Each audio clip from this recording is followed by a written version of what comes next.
안녕하세요. 시니어들 모여 채널입니다. 오늘도 어르신들의 건강한 일상을 위한 중요한 정보를 가져왔습니다. 오늘 들려드릴 이야기는 정말로 충격적이면서도 우리 모두가 꼭 알아야 할 내용입니다. 혹시 어르신들 목이나 어깨가 뻐근할 때 마사지를 자주 하시나요? 요즘 집에 안마의자 하나씩은 다 있으시죠?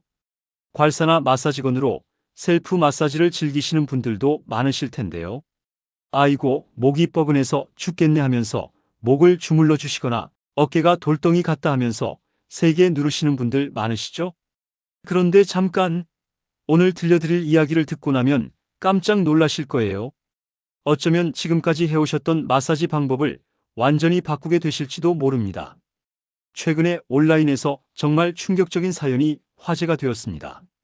30대 여성이 집에서 괄사 마사지를 하다가 갑자기 한쪽 눈이 실명되었다는 이야기인데요. 이 사연의 주인공을 어씨라고 부르겠습니다.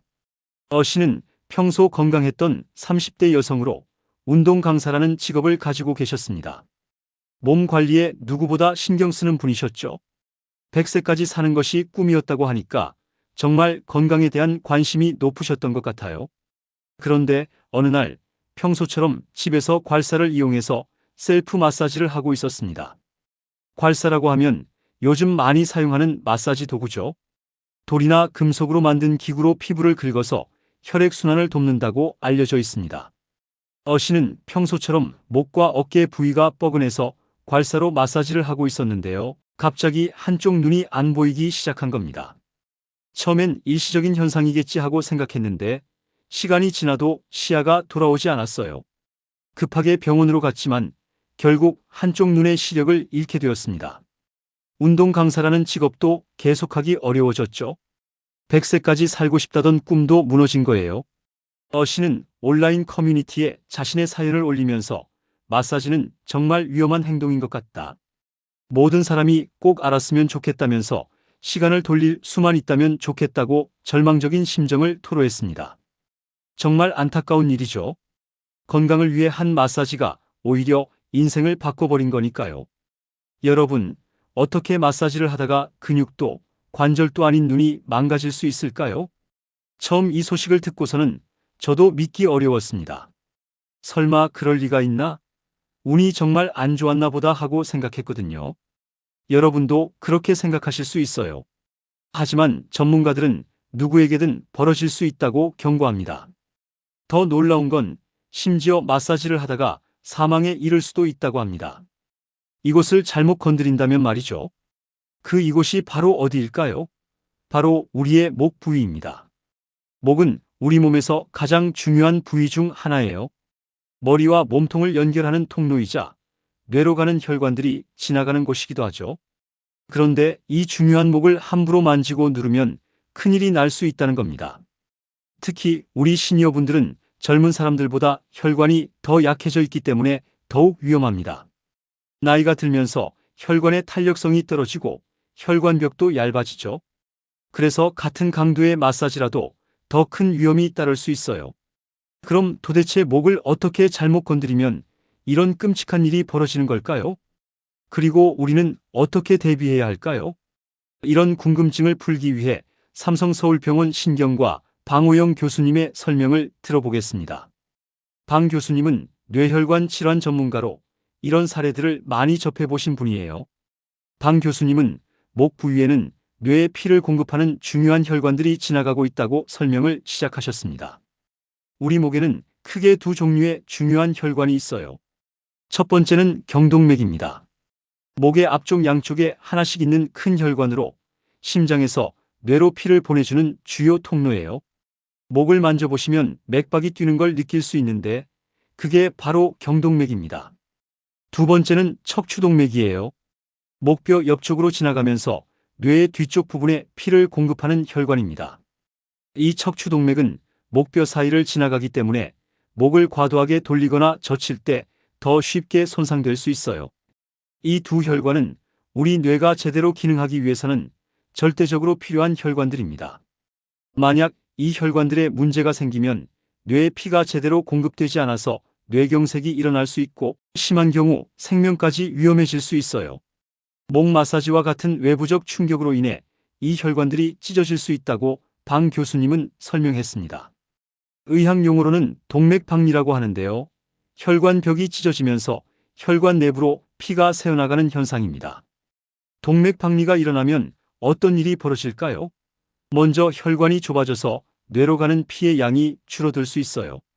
그러면 뇌의 해당 부위에 산소와 영양분이 부족해져서 뇌세포가 죽게 됩니다. 이게 바로 뇌경색이죠. 또 다른 경우는 찢어진 혈관에서 혈전 피떡이 만들어져서 더 작은 혈관으로 흘러가서 막히는 경우예요. 어씨의 경우도 아마 이런 혈전이 눈으로 가는 혈관을 막으면서 실명이 된 것으로 추정됩니다. 방 교수님은 특히 경추 마사지로 목을 강하게 압박하거나 카이로프랙틱에서 시행하는 빠르게 목을 비트는 시계 행위는 매우 위험하다고 강조했습니다. 카이로프랙틱이라고 하면 척추와 관절을 손으로 교정해서 신경계와 근골격계의 균형을 회복하려는 치료법인데요. 제대로 된 전문가가 하지 않으면 매우 위험할 수 있어요. 특히 목뼈를 급격하게 돌리거나 비트는 동작은 혈관에 순간적으로 큰 충격을 줄 수 있습니다. 더 놀라운 사실이 하나 더 있습니다. 방 교수님에 따르면 목 마사지 등으로 인한 뇌동맥 박리는 서양인보다 한국인에게서 나타날 위험이 더 크다고 합니다. 왜 그럴까요? 여기에는 우리 한국인의 신체적 특성이 관련되어 있어요. 첫 번째 이유는 혈관의 두께입니다. 한국인을 포함한 아시아인들은 서양인에 비해 혈관벽이 다소 얇은 편이에요. 같은 강도의 충격을 받아도 혈관이 더 쉽게 손상될 수 있다는 뜻입니다. 두 번째는 목의 길이에요. 한국인은 서양인에 비해 목이 상대적으로 짧습니다. 목이 짧으면 같은 각도로 목을 돌리거나 젖혀도 혈관이 더 많이 당겨지게 돼요. 마치 짧은 고무줄이 긴 고무줄보다 쉽게 끊어지는 것과 같은 원리입니다. 세 번째는 목뼈의 구조적 특성입니다. 아시아인의 목뼈는 서양인보다 약간 더 구부러진 형태를 가지고 있어요. 이 때문에 목을 과하게 젖히거나 굽힐 때 척추동맥이 더 쉽게 압박받을 수 있습니다. 네 번째로는 생활 습관의 차이도 있어요. 한국은 전통적으로 바닥에 앉는 문화가 있어서 목과 어깨에 무리가 가는 자세를 자주 취하게 됩니다. 컴퓨터나 스마트폰 사용도 많아서 거북목 증후군을 가진 분들이 많죠. 이미 목 주변 근육과 혈관에 스트레스가 쌓인 상태에서 마사지를 받으면 더 위험할 수 있어요. 마지막으로 우리나라에는 아프면 더 세게 해야 효과가 있다는 잘못된 인식이 있어요. 아프지 않으면 효과가 없다면서 강한 압력으로 마사지를 받는 분들이 많은데 이게 정말 위험한 생각입니다. 우리 시니어분들은 이런 위험 요소들에 나이 관련 요소까지 더해집니다. 나이가 들면서 혈관의 탄력성이 더욱 떨어지고 혈관벽도 더 얇아져요. 또한 동맥경화나 고혈압 같은 혈관 질환을 가지고 계신 분들도 많아서 같은 충격이라도 더 큰 위험으로 이어질 수 있습니다. 이런 이유들 때문에 우리 한국인, 특히 시니어분들은 목 마사지에 대해서 더욱 조심해야 한다는 거예요. 그럼 구체적으로 어떤 마사지 행위들이 위험할까요? 혹시 지금까지 이런 마사지를 받으셨다면 당장 중단하셔야 합니다. 첫째, 목을 강하게 누르는 마사지. 목이 뻐근하다고 하면 많은 분들이 목 부위를 세게 누르거나 압박하는 마사지를 받으십니다. 특히 괄사나 마사지건을 사용할 때 아프지 않으면 효과가 없다고 생각해서 너무 센 강도로 하시는 경우가 많아요. 하지만 목의 경동맥은 피부 바로 아래에 있어서 강한 압력을 받으면 쉽게 손상될 수 있어요. 특히 목 앞쪽과 옆쪽 부위는 절대 세게 누르면 안 됩니다. 안마사들 중에서도 이런 위험성을 모르는 분들이 있어요. 시원하게 해드릴 계열하면서 목을 세게 누르는 경우가 있는데 이때는 거절하셔야 합니다. 둘째, 목을 급격하게 돌리거나 비트는 행위. 일부 마사지샵이나 카이로프랙틱에서 하는 목뼈 교정이 여기에 해당합니다. 뚝 소리가 나도록 목을 급격하게 돌리거나 비트는 동작 말이에요. 이런 동작은 순간적으로 척추동맥에 큰 충격을 줄 수 있어요. 목뼈 사이를 지나가는 척추동맥이 갑작스럽게 늘어나거나 비틀리면서 혈관벽이 찢어질 수 있습니다. 특히 목이 시원해진다면서 스스로 목을 세게 돌리는 분들도 계신데 이것도 매우 위험한 행동입니다. 셋째, 과도한 안마의자 사용. 요즘 많은 가정에서 안마의자를 사용하고 계시죠? 안마의자 자체가 나쁜 건 아니지만 잘못 사용하면 위험할 수 있어요. 안마의자의 목 마사지 기능을 너무 센 강도로 설정하거나 장시간 사용하면 목 혈관에 무리가 갈 수 있어요. 특히 목 부위를 집중적으로 마사지하는 기능은 가급적 사용하지 않으시는 게 좋습니다. 또한 안마의자에서 목이 과도하게 뒤로 젖혀지는 자세로 마사지를 받으면 척추동맥이 압박받을 수 있어요. 넷째, 무자격자의 목 마사지나 척추 교정. 가장 위험한 것은 제대로 된 교육을 받지 않은 사람이 하는 목 마사지나 척추 교정입니다. 인터넷에서 배운 기법이나 민간요법으로 목을 만지는 것은 정말 위험해요. 특히 주변에서 내가 목 마사지 잘한다면서 목을 만져주겠다는 분들이 계실 텐데 정중하게 거절하시는 게 좋습니다. 선의로 해주시는 거지만 자칫 큰 사고로 이어질 수 있거든요. 다섯째, 마사지건이나 전동 마사지 기구의 잘못된 사용. 요즘 인기인 마사지건이나 각종 전동 마사지 기구들도 주의가 필요해요. 특히 마사지건은 강한 진동으로 근육을 풀어주는 기구인데 목 부위에 사용하면 혈관에 지속적인 충격을 줄 수 있어요. 제품 설명서에도 목 앞쪽 사용 금지라고 적혀 있는 경우가 많은데 이걸 무시하고 사용하시는 분들이 계세요. 여섯째, 뜨거운 찜질과 강한 마사지의 조합.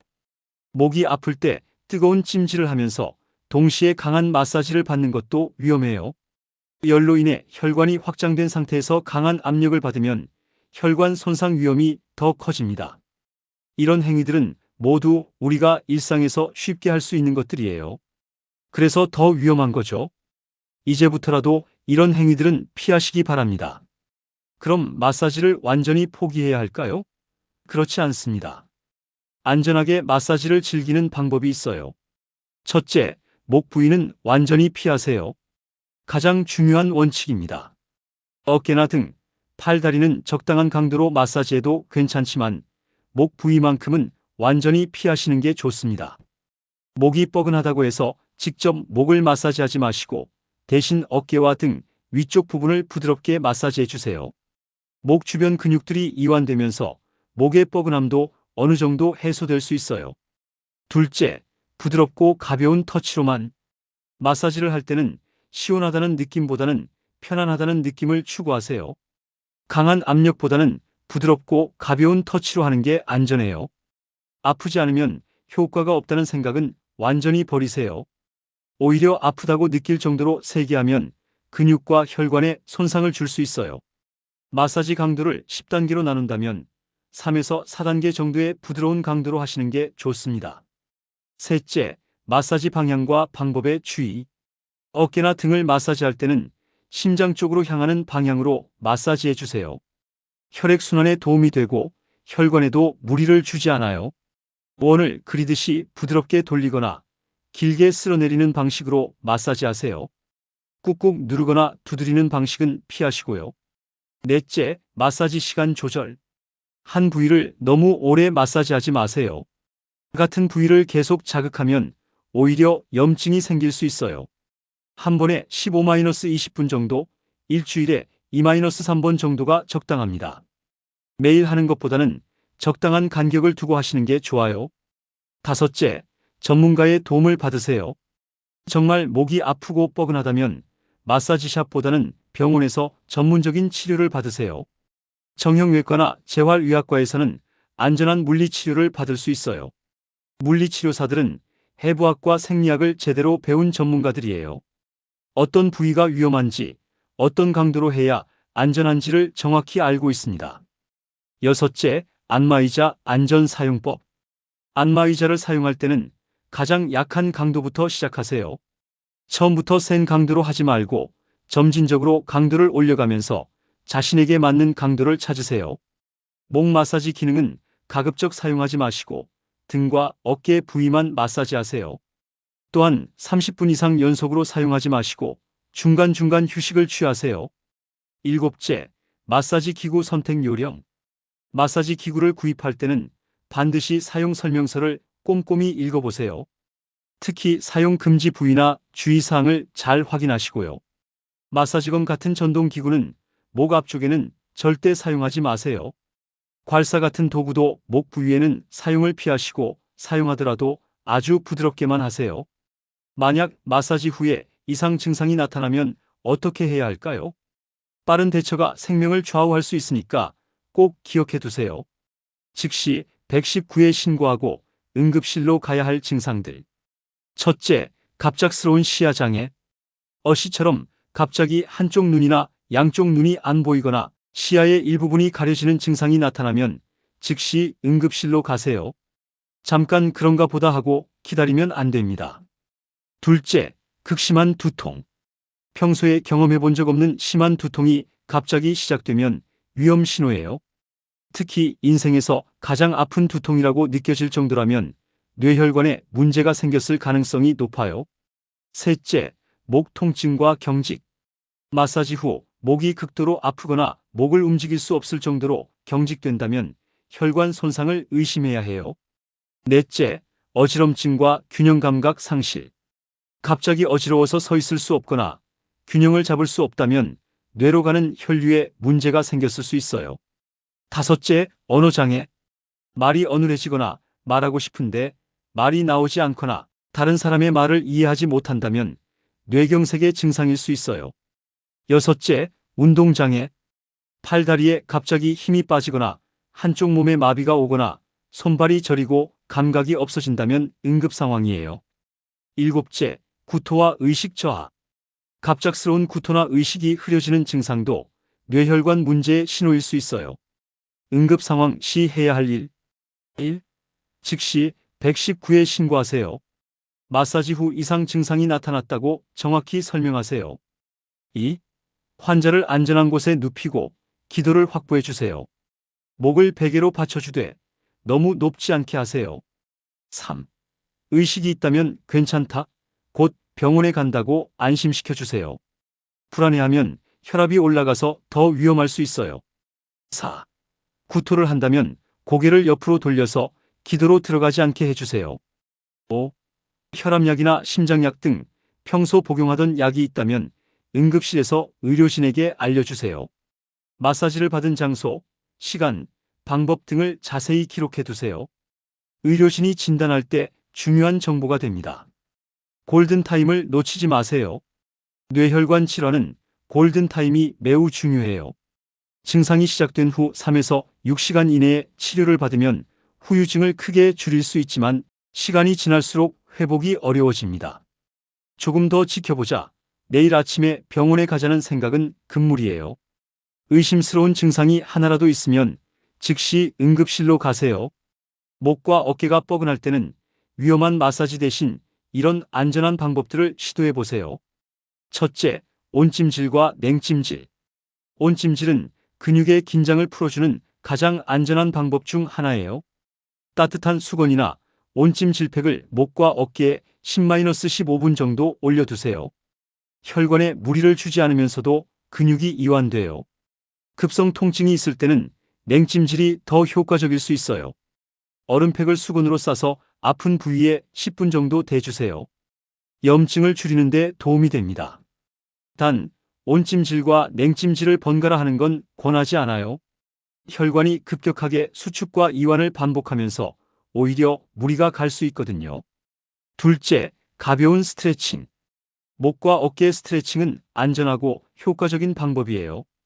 단, 급격하고 강한 동작은 피하고 천천히 부드럽게 해야 해요. 목을 좌우로 천천히 돌리기 한 방향으로 5회씩, 어깨를 위아래로 천천히 움직이기, 목을 좌우로 천천히 기울이기 각각 10초씩 유지, 턱을 가슴 쪽으로 천천히 당기기. 이런 스트레칭을 하루에 2에서 3번, 각 동작을 5에서 10회씩 반복하세요. 아프지 않을 정도의 범위에서만 움직이는 게 중요해요. 셋째, 바른 자세 유지. 목과 어깨 통증의 가장 큰 원인은 잘못된 자세예요. 평소에 바른 자세를 유지하는 것만으로도 통증을 크게 줄일 수 있어요.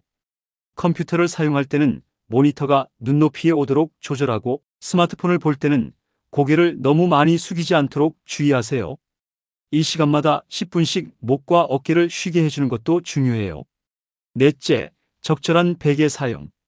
잠들 때 사용하는 베개도 목 건강에 큰 영향을 줘요. 너무 높거나 낮은 베개는 목에 무리를 줄 수 있어요.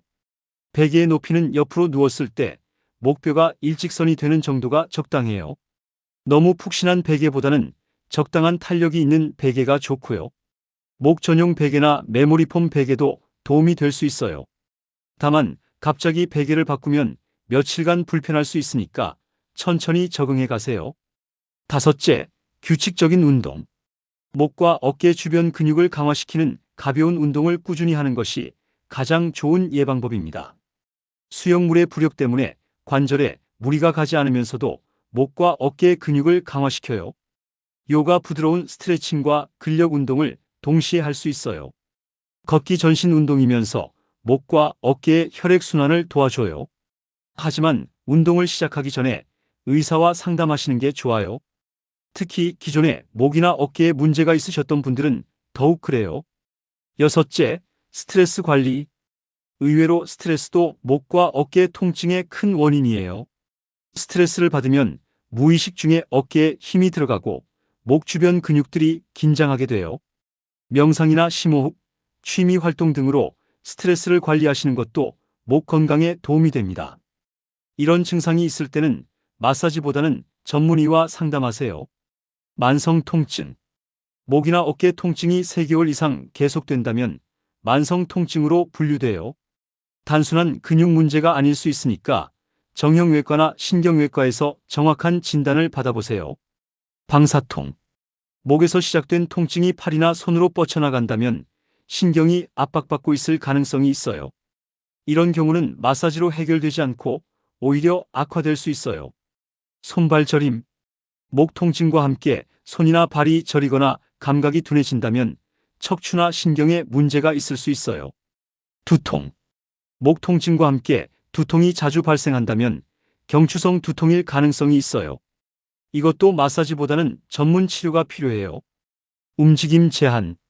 목을 돌리거나 움직일 때 심한 통증이나 제한이 있다면 관절이나 인대에 문제가 있을 수 있어요. 야간 통증. 밤에 통증 때문에 잠을 못 잔다면 단순한 근육 피로가 아닐 가능성이 높아요. 오늘 시니어들 모여에서 전해드린 마사지 안전에 관한 정보 어떠셨나요?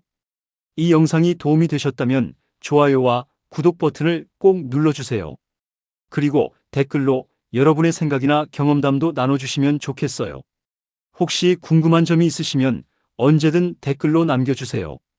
주변의 가족분들, 친구분들에게도 꼭 공유해서 모두가 안전하게 건강을 관리할 수 있도록 도와주세요. 다음 주에도 시니어분들의 건강하고 행복한 일상을 위한 유익한 정보로 찾아뵙겠습니다. 건강하세요, 시니어들. 안녕히 계세요.